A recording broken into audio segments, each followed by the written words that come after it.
Hey everyone, welcome back to day 4 of our functional group week this week in Chem 2.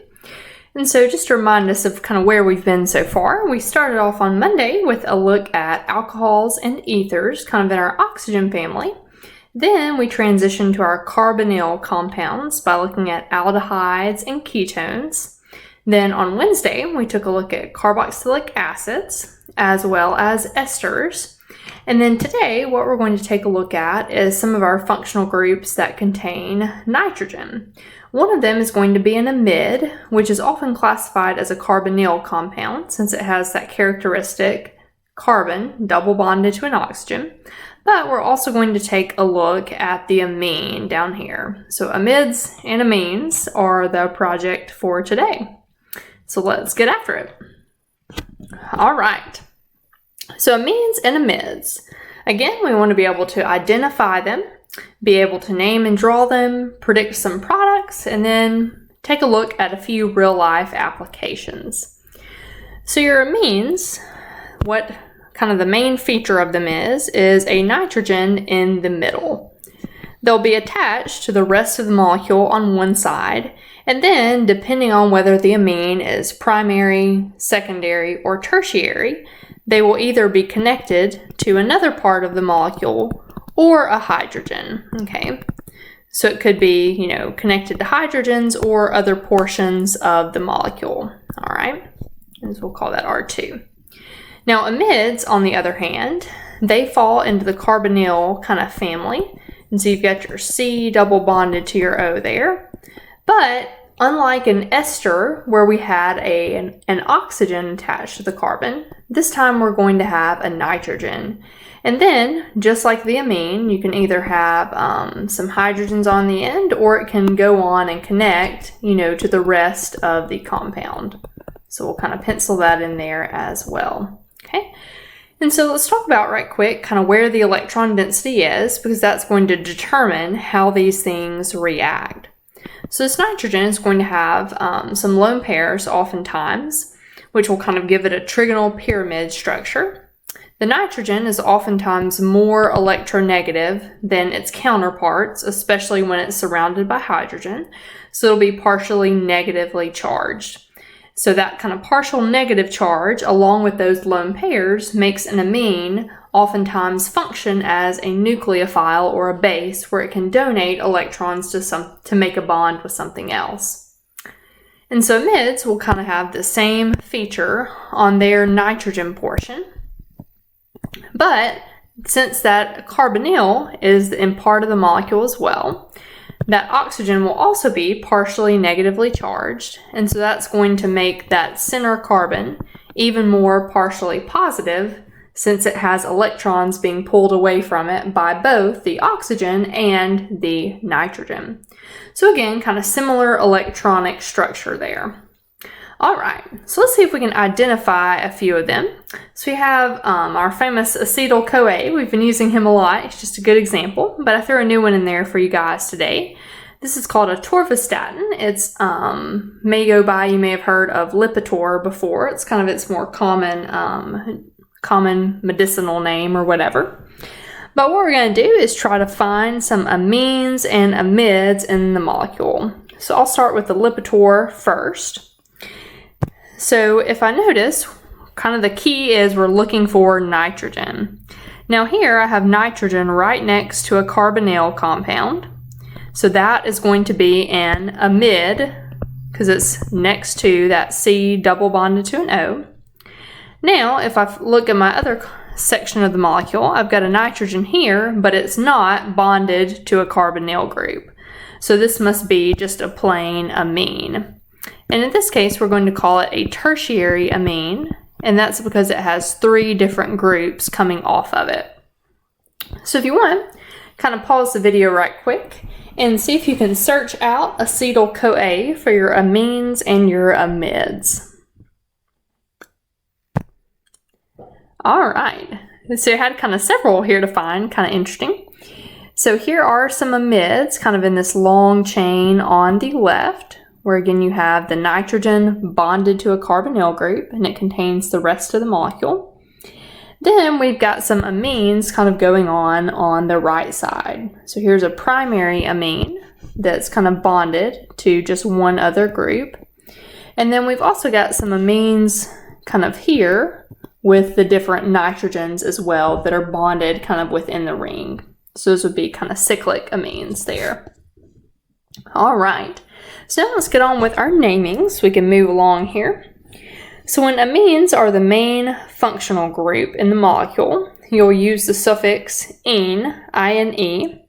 But, however, when they're not the main functional group and rather treated as just another substituent, another group, you'll use the prefix amino, okay? And so the examples we have are just treating the amine as if it's the only kind of functional group besides just your carbon chain. And so you'll notice that what comes before the amine is kind of giving a hint at what groups are connected to the nitrogen. So for example, methylamine has one methyl group connected to the nitrogen. And what we assume is that nitrogen typically bonds 3 times. And so if it has one bond to a methyl group, we can assume that it should have 2 more bonds to hydrogen. Ethylamine has an ethyl group with 2 carbons attached to a nitrogen. Dimethylamine would have 2 methyl groups attached to the nitrogen, so that would leave room for only 1 hydrogen. So this is what's called a secondary amine. It's bonded to 2 groups. And then we also have an example of a tertiary amine that's bonded to 3 groups. This is called triethylamine because you have ethyl groups on each side. So the ethyl groups contain 2 carbons. All right, so now right quick, let's look at the amide section. So when amides are the main functional group, we're going to use the suffix amide. So that's kind of convenient. And so again, what goes before the suffix will kind of be using our normal prefixes, meth, eth, pro, but, pent, to indicate how long that carbonyl connected chain is. So for example, this methanamide, or methanamide, you might sometimes hear it called, is using the prefix meth since there's only 1 carbon in that chain. Ethanamide, or ethanamide, is using 2 carbons there, so that's where the eth comes in for ethanamide. All right, so now let's see if we can apply this to just a few practice problems. And again, we're just doing this briefly, so we're not expected to be complete masters of amine and amide naming by the time this is over, but just a brief introduction. So here what we've got on hand, our first example is an amide. We've got that carbonyl connected to the nitrogen group. And so what we need to do is go ahead and count and see how many carbons we have. So we've got 1, 2, 3, 4, 5, 6, 7 carbons. The prefix for 7 is hept or hepta. All right, so this will be heptanamide or heptanamide. All right. And so you'll notice you kind of keep a little bit more of the prefix, kind of like you would call a 7-membered chain heptane. So you lose the E at the end and then you add the amide ending there. All right, so now this one is wanting us to draw an amide, and it says 3-bromobutanamide or butanamide. And so this one, since it says it's but, that means our amide is going to have 4 different carbons with that carbonyl chain. So we'll go 1, 2, 3, 4. All right, so this will be our 4th carbon. We'll make it the carbonyl. And then we'll have our NH2 on the other side.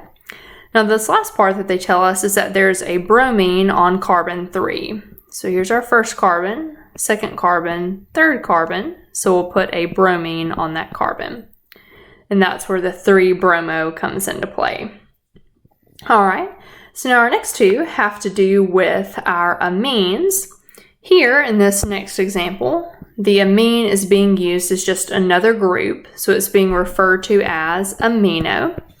And so we'll draw our main chain, pentane, 1, 2, 3, 4, 5, all right. We'll put a methyl group on carbon 2, and then we'll put our amino group on carbon 3. So this was 1, 2, 3. All right. And again, we fill in enough hydrogens to complete nitrogen's normal 3 bonding setup. Okay. So now on this one, we have kind of an amine as well. And this is another form of naming that I kind of wanted to expose you to. And sorry, didn't have that zoomed in earlier. That's my bad. So oftentimes they will list kind of an N in the name to show you what groups are attached to that nitrogen in the middle of your amine. And so they give you kind of 3 groups here. You've got a methyl group just 2 groups, a methyl and a cyclohexyl group. So your methyl group is just going to be one, CH3 group. So again, pretend there's a carbon there. Then cyclohexyl means that we're going to have a ring with 6 carbons. So 1, 2, 3, 4, 5, 6. All right. And then since nitrogen normally has 3 bonds, the other one would just be filled with a hydrogen. Okay. So it'd have a methyl, a cyclohexyl group, and then a hydrogen to complete that 3 bonding pattern. All right. So now let's kind of transition. And before we talk about the reactions, I wanted to take just a brief moment to kind of talk with you about how amines and amides compare on a couple of their different properties. And so we've got a few questions to guide us here. And it says, which nitrogen will act as a better nucleophile? And again, just as a reminder, a nucleophile is typically going to be donating electrons to form a new bond. Okay, so we'll pencil that in there. So our nitrogen here, if we're looking at an amine, we've got, let's just say, some hydrogens on either side. But if we're looking at an amide, we've got our carbon and oxygen, our nitrogen and our hydrogens, all right? And so again, our nitrogens will have a lone pair. And we'll just call this R for the rest of the molecule, all right?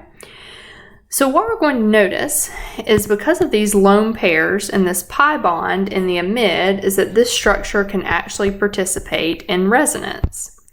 The nitrogen can kind of donate its electrons here, and this pi electron, those pi electrons can get shifted up to the oxygen. So technically, we can draw another resonance form that looks something like this. So we have a double bond now between the carbon and the nitrogen. And that oxygen is going to have 3 lone pairs, which will give it a negative formal charge, and the nitrogen will take on a positive formal charge. Okay? So when they both started out, the nitrogen in the amine and in the amide were partially negatively charged. But what we see is the amide has a secondary resonance structure that shows some amount of positive charge on the nitrogen. And so what that means, since this nitrogen has some kind of extra positive charge, that's going to make it worse as a nucleophile. For nucleophiles to be good, you want them to be more negative and to have more electrons. So our amine is actually going to be a better nucleophile because it doesn't have that secondary resonance structure that contributes or places a small amount of positive charge on that nitrogen. But now, this kind of same idea of resonance is going to help us answer another question. So it says, which N to carbon bond will experience less rotation? So what happens is, let's pretend in our amine that it goes on to be connected to a carbon in another part of the molecule. And I'm going to redraw what we drew for our amide just right quick.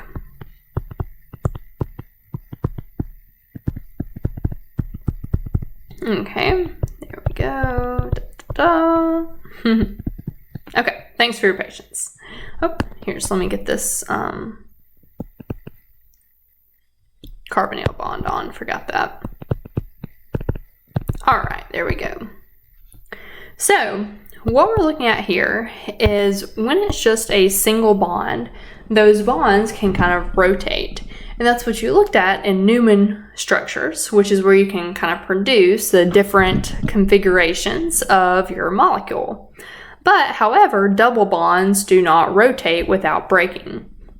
So, because the amide has a resonance structure with a double bond, that means that the real picture of the molecule has this bond with a strength somewhere between a single bond and a double bond. So it's stronger than a single bond, weaker than a double bond. But what that does is that oftentimes will lock this bond into place and keep it from rotating. While if you were looking at the amine, this bond could rotate pretty freely. And so these bonds over here in the amides, they'll experience less rotation, kind of due to that stronger bond there with the resonance structure contributors. And what that'll end up doing is let them be useful for what are called peptide bonds, which come into play in our bodies. And you'll kind of read about those in the application piece.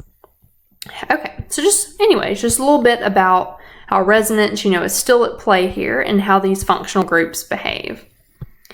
So now our one reaction that we're going to cover is we're going to talk about how you can use an amine to help synthesize an amide. And it's going to go via a process called nucleophilic acyl substitution. So we've already talked about nucleophiles and substitution. So again, we see a lot of those same patterns just keep coming into play. And so the two reactants that we're going to start with are a carboxylic acid and your amine. But before the carboxylic acid is really ready for the reaction, it has to be what's called activated, okay? And in that activation, the OH group of the carboxylic acid is going to be replaced by a halogen. The reason that is that a halogen is a better leaving group, okay? And we know when we're doing our substitution, we need to have some group that's going to be good at leaving, all right? And so we're going to take the carboxylic acid, turn that OH into a halogen, then it will be ready to be used to make our amide. And so where we're going to pick up, kind of in talking about the mechanism, is we're going to start from the part where we've already activated the carboxylic acid by putting a halogen in place of the OH. So once you're at that point, here's the amine that we're going to use. Now again, we talked about since that nitrogen has a partial negative charge in those lone pairs, it's going to be good at acting as a nucleophile. And since this carboxylic acid has a carbonyl group, we know that it's typical for that bottom carbon to be partially positive, and that makes it good at receiving electrons from nucleophiles. So this partial positive carbon would be considered our electrophile in this case. All right, so let's trace those arrows. So the nitrogen is going to attack at that bottom carbonyl, and the pi electrons will get shifted up onto the oxygen. As per usual, this will create a negative charge on the oxygen, okay?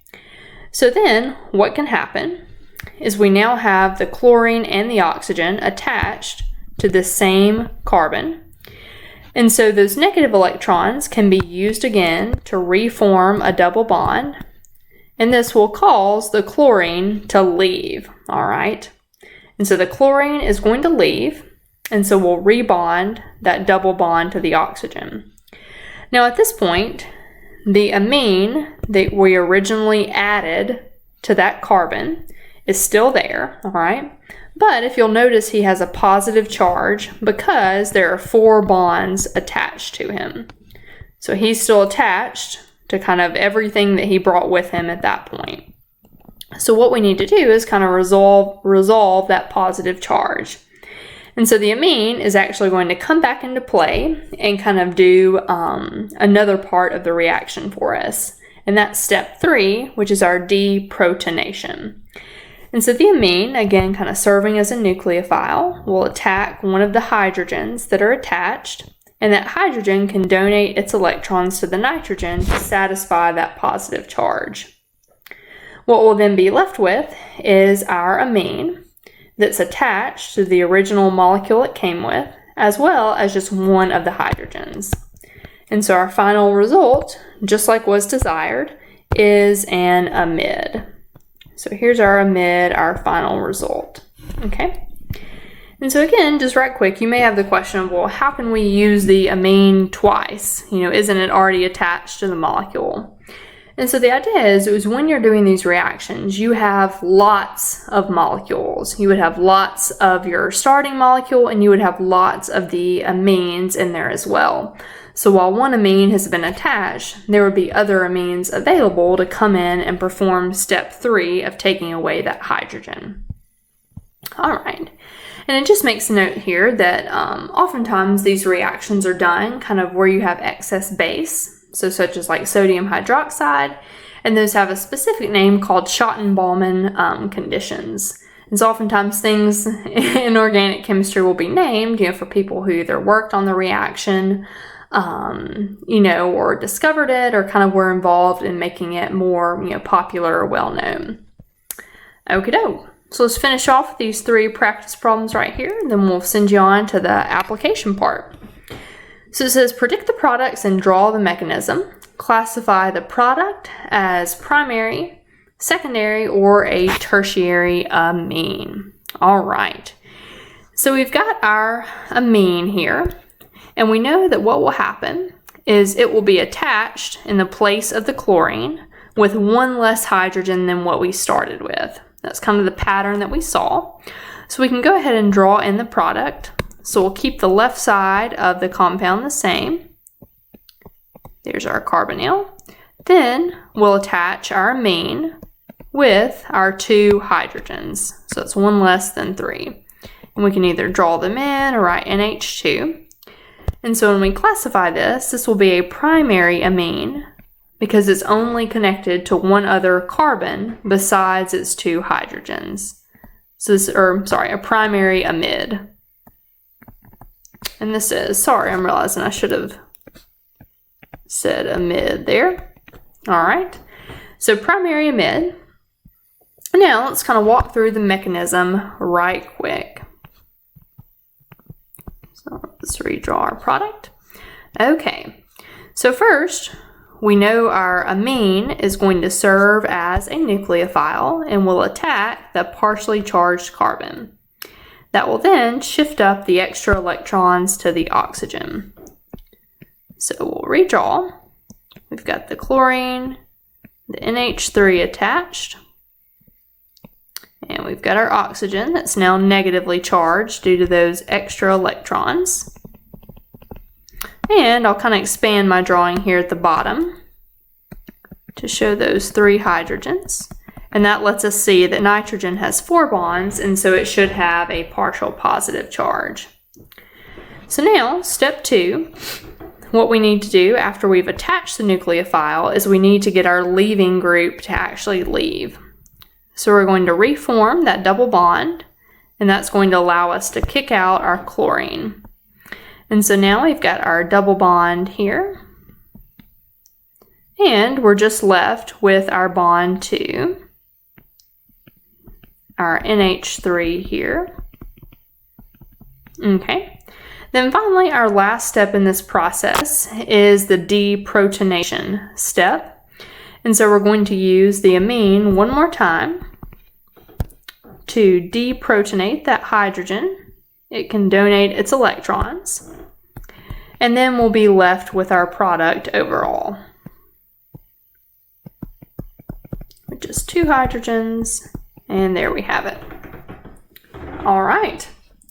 So I tell you what, if you want to challenge yourself here, go ahead and pause the video and try these next 2 practice problems, and then kind of rejoin us, and I'll walk you through it kind of one more time. All right, so welcome back. And again, the key to doing these is just kind of practicing, trying to follow that electron flow. So here, what we've got going on is we've got our amine this time, but it has a different group attached. And so if we predict our products, we're going to take the amine, connect it where the chlorine was, but we'll have 1 less hydrogen since it has to form a new bond. So it'll be N with an H, and then that ethyl group will still be attached. And so if we classify this, this will be a secondary amide because it's connected to two things beside a hydrogen.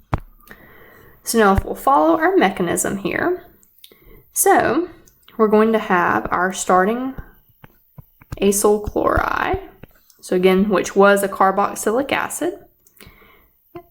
All right, let me reverse this here. Here's our NH2. Again, watch out for those hidden lone pairs. So we'll start with a nucleophilic attack on the carbonyl carbon, and the electrons will get pushed up to oxygen. So we'll have oxygen that's negatively charged due to those extra electrons. The amine that we started with is going to be attached down at the bottom as well, but it'll now have a positive charge due to 4 bonds. So our next step is going to reform the double bond and eliminate the leaving group. So we'll reform that double bond, and we're going to have our nitrogen kind of coming off to the side here. Still got that positive charge. So we're going to let our amine come in and play one more helpful role for us. So here is our amine from earlier. And so we're going to let it deprotonate by taking one of the hydrogens, so those electrons can be donated back to that nitrogen. All right, and that's how we get down to just one hydrogen in the end. So very nice.